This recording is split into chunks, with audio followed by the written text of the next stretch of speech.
Hola, ¿qué tal? Bienvenidos a esta mesa de análisis en nuestra cuarta emisión desde el Laboratorio de Periodismo. En esta ocasión tenemos el tema de elecciones 2018. Y bueno, hoy nos acompañan alumnos de la licenciatura en Ciencias Políticas de aquí de la UCEM y miembros del podcast Politizando Millennials, al igual que el coordinador de la licenciatura en Ciencias Políticas y docente de la asignatura Escenarios Políticos de San Luis Potosí. Buenas tardes, ¿cómo se encuentran hoy? Buenas tardes, muchas gracias por la invitación. Mi nombre es Javier Ventura. Mi nombre es Daniel Cardiel. Gracias por la invitación, mi nombre es José Ángel Robledo. Gracias por la invitación, mi nombre es Eduardo Martínez. Al contrario, muchas gracias por estar aquí. Y bueno, quiero comenzar con una descripción de cómo vemos a México actualmente, un panorama general de México y de las elecciones este 2018. Bueno, pues yo creo que estas elecciones que se presentan van a ser un parteaguas para el país. ¿Por qué? Porque son las elecciones más grandes que ha tenido el país, a las que más presupuesto se les ha designado. Estamos viendo una participación ciudadana más amplia, más los jóvenes se están interesando más por el proceso electoral, cosa que en años previos no había sucedido. También en el debate que estuvo apenas el fin de semana, hubo 1 millón de personas viéndolo por televisión y 14 por redes sociales. Entonces yo creo que sí pues son cifras que demuestran que un mayor compromiso de la ciudadanía hacia lo político en el país. ¿Quiere aportar algo? Ok, en este sentido coincido con Cardiel y solamente hay que recalcar que tras el debate López Obrador sí bajó su intención de voto, sí la bajó, y el que logró tratar de agarrar un poco más esta intención fue Anaya, ¿no? Sin embargo, creo yo que López Obrador todavía mantiene una ventaja como de unos 8, 9 puntos porcentuales. No sé qué opine Cardiel. Bueno, pues sin duda el ganador del debate para mí fue Ricardo Anaya, porque fue el que tuvo más innovación. Pues sí, el que presentó propuestas.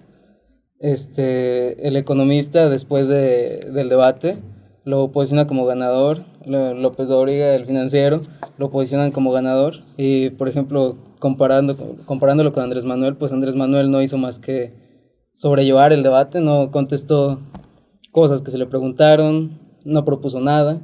Solamente fue ver una repetición de lo que venía manejando en todos sus spots. Y bueno, ya que entramos en este tema del debate, quisiera que hiciéramos como un pequeño análisis de las propuestas. ¿Cuáles son las propuestas que nos deben interesar más como ciudadanos, como mexicanos? Que ya vimos por ahí que hay unas como muy descabelladas. Ustedes, con su ojo de alumnos, de coordinador en ciencias políticas, ¿cómo ven las propuestas de estas elecciones? Bueno, indudablemente la propuesta que más atrae la atención es la de López Obrador. Es un proyecto social, de impacto social, que ha repercutido desde sus inicios. Él tiene más de 30, 40 años en la política, y el López Obrador en la Ciudad de México logró establecer políticas públicas de impacto social, ¿no? 70 y más programas para asistencia a adultos mayores, etcétera. Y esos programas, si él resultase ganador, yo creo que sí las implementaría a nivel nacional. Bueno, yo sin duda creo que lo que propone Andrés Manuel no tiene ni pies ni cabeza. Él propone dar amnistía a criminales, propone un modelo que ya está gastado, propone la creación de refinerías, mientras que debería de enfocarse a la implementación de energías renovables.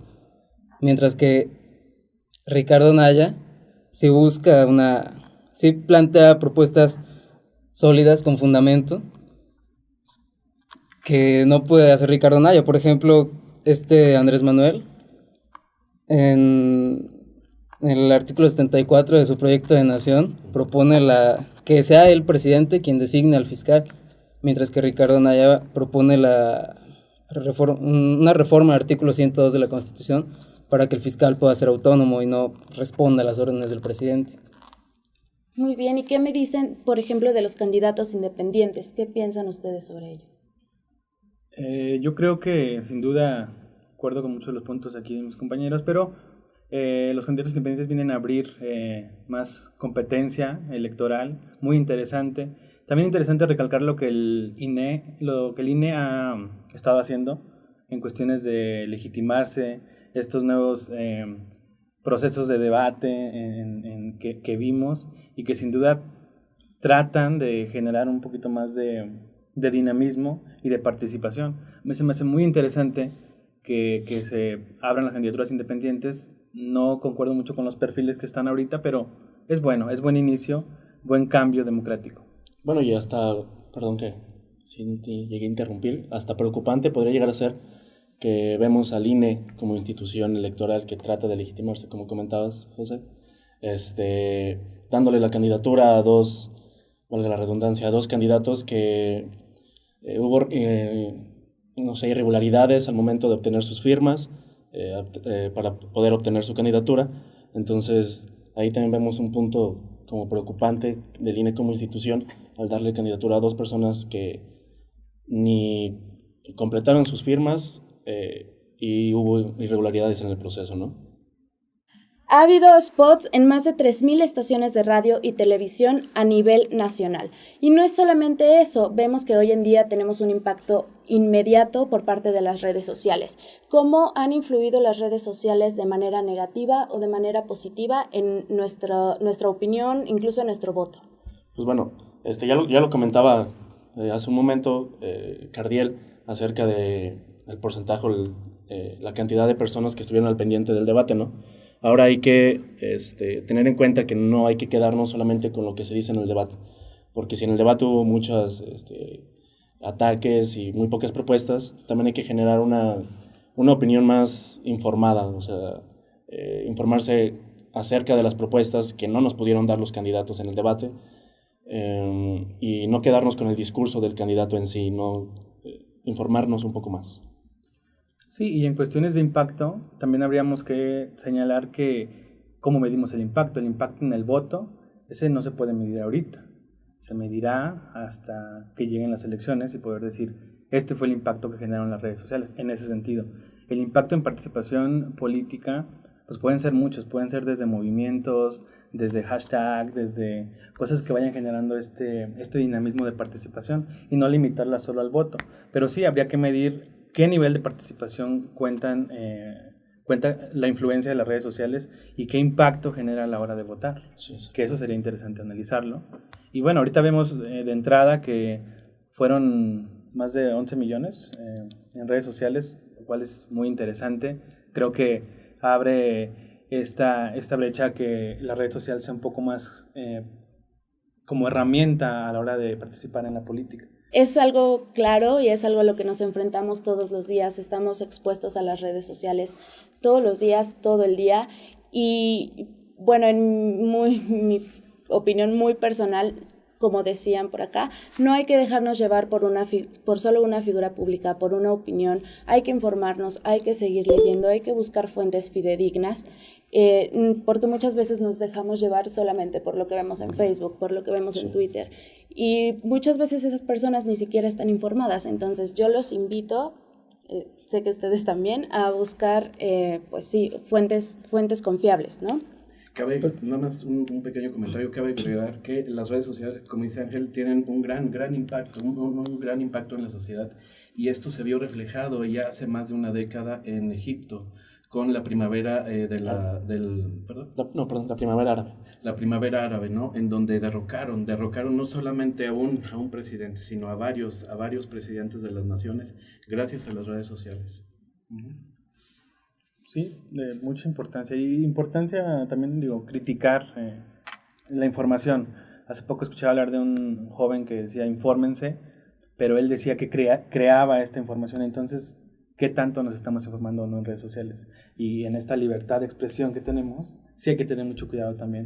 Fake news, páginas que no son confiables, analizarlas más que nada, criticar. Siempre es muy bueno criticar a los medios de comunicación, más en redes sociales. Exactamente, o sea, como dice Ángel, yo pienso que el ser crítico es lo más importante, ¿no? Porque puedes informarte y sea una noticia falsa, por ahí es donde,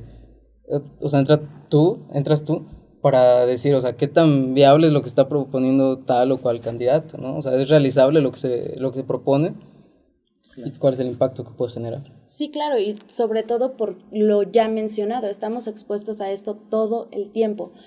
Y bueno, ya metiéndonos un poquito más en esto, que es la participación de los jóvenes, ¿cómo vemos la participación ciudadana, en especial, bueno, nosotros que, no sé ustedes, pero yo voy a votar por primera vez? Entonces, ¿cómo vemos nuestra participación en las elecciones 2018? Pues bueno, leía una estadística que mencionaba que 1 de cada 3 votos iba a ser de un joven, ¿no? Entonces los jóvenes vamos a venir a generar bastante impacto. Gran cantidad de jóvenes se han inmiscuido más en la política, en asuntos políticos, como veíamos las estadísticas del debate.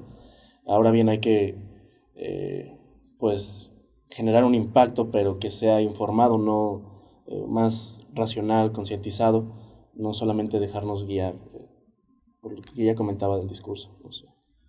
Claro, y nosotros en el programa que tenemos, eso planteamos, generar un contenido más crítico, más documentado, y sí, somos el 40% de jóvenes y que son los que van a salir a votar, ¿no? Y observar cuál es su fuente de información, qué tanta racionalidad pueden incluirle a la hora de elegir su candidato y qué tanto impacto pueden generar o no en ese sentido. Coordinador, ¿usted cómo ve la participación de los jóvenes en estas elecciones este año? Ok, es de maneras es sumamente trascendental debido a que representan más del 20% de las votaciones a nivel nacional y ellos están receptivos, están con hambre de recibir buenas propuestas de los candidatos, cuestión que estos mismos aún no les llegan totalmente a los candidatos, ¿no? Los jóvenes desconfían de los mismos y precisamente por eso nacen las candidaturas ciudadanas, ¿no? Aún así, y según muestran las encuestas electorales, López Obrador es el que lleva la delantera y quizás en esa delantera capte alguna votación de los jóvenes, un fragmento importante de los jóvenes debido a eso, sí, debido al debate bajó su intención, pero Anaya también tiene esa captación juvenil. Es importante recalcar que Anaya sí tiene esa captación juvenil. Pero bueno, aquí respondiendo a lo que decía el profesor, una encuesta de Reforma expone que presenta una encuesta donde un 40% de los jóvenes universitarios están dispuestos a votar por Anaya. Entonces no creo que el fuerte de López Obrador en este caso sean los jóvenes, ¿no? Bueno, esto ya lo veremos en el segundo debate, a ver cómo se preparan los candidatos, que efectivamente López Obrador evadió ciertas preguntas y eso le afectó totalmente, pero sí habría que analizarlo ya tras el segundo debate. Claro que sí, no sé si alguien gusta aportar algo más. Yo creo que independientemente del candidato, sí hay un enfoque nuevo en la política y es el de los jóvenes. Sí, los jóvenes buscamos una política diferente, políticos diferentes, personajes diferentes. Y en ese sentido, ninguno de los candidatos trae esa diferencia en el sentido político hacia los jóvenes. Anaya sin duda trata de llegar a ese sector con dificultades, pero sí trata. Y de los candidatos restantes, sabemos que ninguno busca ese enfoque joven, ¿no? Entonces, sí el más cerca es Anaya, pero sin duda hace falta más que lo que está haciendo Anaya para acercar a los jóvenes a la política. Yo creo que eso ya sería también labor de nosotros los jóvenes. Claro. O sea, estamos mostrando el interés, ahora falta a nosotros abrirnos esos espacios dentro de la política para, no sé, generar mayor diversidad de opinión, mayor diversidad de ideas, no sé, estar dentro de la toma de decisiones, ¿no? Nosotros como jóvenes. E introducir ideas también. Sí, claro. Y bueno, justo como decía mi compañero, yo los invito a ustedes jóvenes a que se interesen un poquito más porque a veces la política es un tema que nos pone en conflicto, pero pues somos el futuro de México como siempre lo hemos escuchado, entonces hay que informarnos y no solamente los jóvenes, también todo ciudadano tiene que saber de cuál es el futuro del país, cuál es el posible futuro del país. Entonces, pues bueno, ¿alguno gusta aportar algo más? Pues no, como Invitar a... Agradecerles por la invitación, espacios más así necesitamos. Es bien interesante conversar con mis compañeros, con el coordinador acerca de estos temas. Y yo lo que digo es siempre crear utopías. Las utopías pueden sonar un poco filósofas, pero generan cambio. Si no pensamos en que se puede cambiar, no se hace realidad. Generan utopías jóvenes. Y bueno, agradecemos muchísimo a los miembros del podcast Politizando Millennials, al coordinador, también muchísimas gracias. Recuerden, esta fue la mesa de análisis, cuarta edición, elecciones 2018, y nos vemos a la próxima.